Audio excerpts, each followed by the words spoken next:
Bye.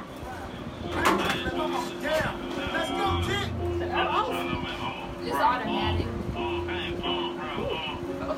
To university, I pulled up in Mercury. Mama, how I feel, those bags of Hercules. Soon as I finish pissing up at the seat down, I'm a mama beat on, come on, damn ass out. Only child, no siblings, no besties. I couldn't do nothing right like a lefty. Bought my mama first house for the jewel, man. Bought my mama second house with the club, man. Me and mama used to chop about the same. Join the Cathedral Praise Church of Memphis Incorporated each Sunday at 12:30 p.m. for our Spirit-filled worship service and each Wednesday at 6:30 p.m. for our Bible study. You do not want to miss these power-packed services. We are a church for all people, and we welcome you as we transform the Memphis culture. The church is located inside Bun Presbyterian Church at 561 South Prescott Street, Memphis, Tennessee. I'm Dr. Darnell Gooch Jr., Senior Pastor of the Cathedral Praise Church of Memphis Incorporated, and I hope to see you there. Don't get tested for HIV/AIDS because HIV/AIDS has become the third leading cause of death among African Americans between the ages of 25 and 34. Even more surprising is the fact that this disease has become the leading cause of death for African American women between the ages of 25 and 34. Spread of HIV/AIDS is the single greatest health How can you? All right, we'll talk to them. This I like talking to people like this this. is their story. I think that's Some what I names heard. have been changed, and so many lives have been changed too. They're going to give you the facts, just the facts. Some call this a city That's of my crime. first time seeing They're that done. video. It's going to be Which one? the The city Mama that Crowd. cares Oh. a lot. This is the city, Memphis, Tennessee, where fearless, inspired, unfired, hungry revolutionaries has transformed hearts and minds. Not with weapons, but with their own brand of compassion, integrity, and hard work. All they're asking is for you to join their movement. It's easy to join with a donation of $20. Is that one on? Let's speak of some big curious question. It's all for the nonprofit organization It's gonna be a Relationships good one. Unleashed. With this donation, you'll help. We got a question on the line. How can I empowerment, love or support the LGBTQ community my and LGBT its child? allies? To www. So we're gonna answer this question. RelationshipUnleashed.com on the World Wide Web. RelationshipUnleashed.com. All donations Hear are the tax deductible. question Come first. on. Okay. Hey, what's I don't going need a badge. on? Hey y'all. I carry on Hey, my we got a call in with a great question, and we want some Mother's Day stories. 901-260-5926. 1 in 7 people with HIV in the United States can't get the help they need I because was they laughing. don't know their intended use the critical treatment for HIV prevention and care. If you test positive, you can start getting treatment to improve your health. Visit cdc.gov/HIV treatment works. Two commercials. These condoms are free from Planned Parenthood and their friends all over town. No, this quick break. We got 30 more seconds. Oh, 1 minute. We'll be right back. And get some.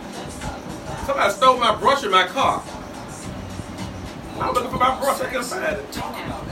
I don't have nothing in my car. Get some before you get some. What, the car wash? No, I left it at home. I don't know why I took the brush out of my car. Hey, Kim. Dear What's going on? Last commercial. I may have died. Last commercial. But you will never, ever get the best of me. Thanks for tuning in, y'all. We gotta talk about Tri-State at 5:50. Okay. I take my HIV meds every day. I don't just live with you. I live Take a well. quick commercial break. HIV Gotta pay some treatment bills. works. Stay in care. Live well. Choices is a non-profit sexual health clinic. Last commercial. Last commercial for real. Care and offer patient assistance We gotta pay bills. for needed services. Choices is proud to provide comprehensive reproductive health services in an LGBTQ-friendly environment. We offer a wide range of services, such as general wellness, fertility assistance, STI testing and treatment, reproductive health services for people living with HIV, including PrEP and PEP, birth control, Gardasil vaccinations, abortion services, miscarriage management, and services for trans and gender non-conforming people, including hormone replacement therapy. Everybody needs choices. Ain't no mother song. It was no ordinary. That's talking about a booty call. You can't pick them songs out. That was What? her What? fault. That's a booty call. She said it. What? How that? Bring us. You ready? And we're back. The producer said that's a Mother's Day song. Honey, child, they talking about some She stuff. said ordinary love. Baby, she talking about some Wayne Dang Doodle. This is the live show, KWAM 9 Talk Radio on these voices we educate, empower, and community. We have a caller. You're live on the live show. What's on your mind? Hello, I'm trying to find out the definition of love that somebody uses. How does it love to your child, to show your child if you're not giving them the biblical definition of sexuality? How is that love? I love it. Give me your biblical definition of sexuality. Can you hear me? Yeah. We hear you. 45,000 other people listening to you too. If I'm your child, I'm coming to you, Daddy. I'm gay. Now, go ahead and give me your biblical explanation of sexuality. So you're my son. I'm your son. Son, I love you. All right. I love you from the deepest part of my heart. Mm-hmm. And I know from life experiences, from after study of the Bible, Uh-huh. that God tells us Mm-hmm. that He made man Mm-hmm. and He made woman. Mm-hmm. And He made them so that they could be joined together Mm-hmm. in marriage. Mm-hmm. And that was His plan for reproduction. Mm-hmm. And that was His plan to allow us to experience the relationship between Christ and Himself. Mm-hmm. And it's clearly outlined there, and I love my children, and if they do, you know, if they go down a drug addiction path, if they go down a choice that is not, you know, they go down a sexual choice that's not biblical, I want to advise them. I want to advise them and say, this is not, you know, if they're addicted to drugs, look, this is where drug addiction ends. Drug addiction ends and you getting addicted to other drugs. So what biblical scripture you gonna get them for drugs? What biblical scripture you gonna get them for drugs? What aspect of that drugs? I mean, just your biblical Being scripture. addicted? Yeah. About being addicted to drugs? Yeah. I don't have a specific biblical that says, hey, don't use heroin. God forbid to use the heroin. But you have to interpret it in the time.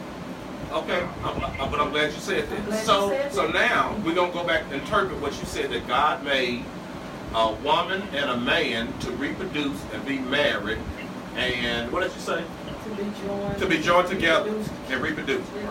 I don't remember my scripture that I interpret on the creation of Adam and Eve. That God, turn your radio down for me, please. Can you still hear it? Can you hear us? Hold on. Okay.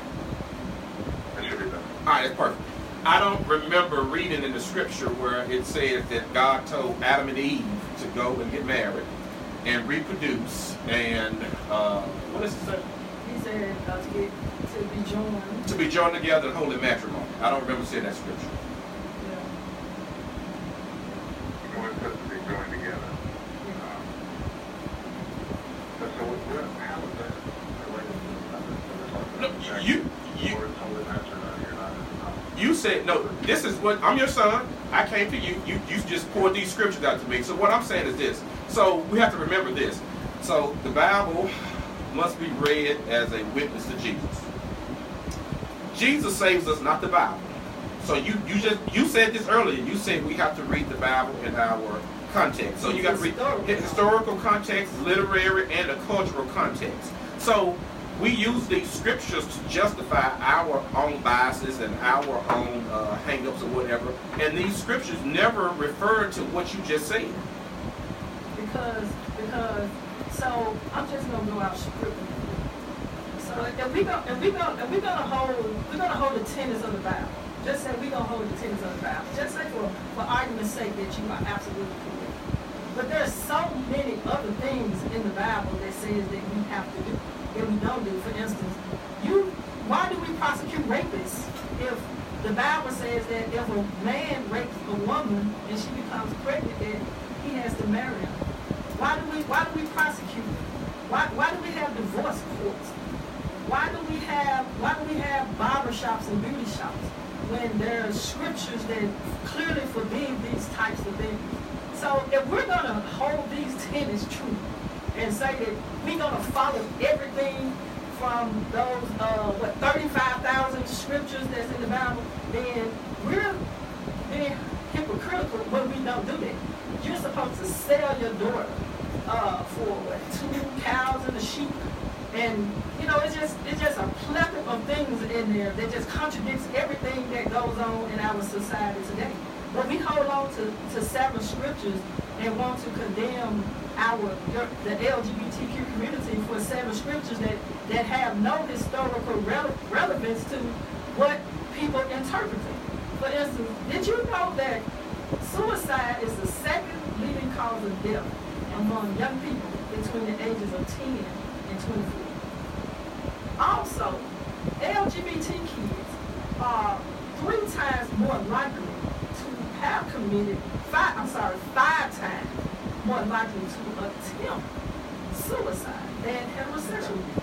So let's go back to your question, sir. So will you accept me? I came to you and I told you I was gay. You just gave me your scriptures. How would you treat me now? Will you accept me as your son? You're always my son. You're never not going to be my son. I don't condemn your behavior. I don't coach your behavior. But I absolutely want you. I think your behavior is going to take you down a path where have a LGBT, homosexual, whatever that classification is that you're using. I believe you have a higher likelihood of suicide if you choose that route. You have a higher likelihood to have a sexually transmitted disease. I think you have. What's your name? Hold on. Let him finish. Okay, finish. What's your name?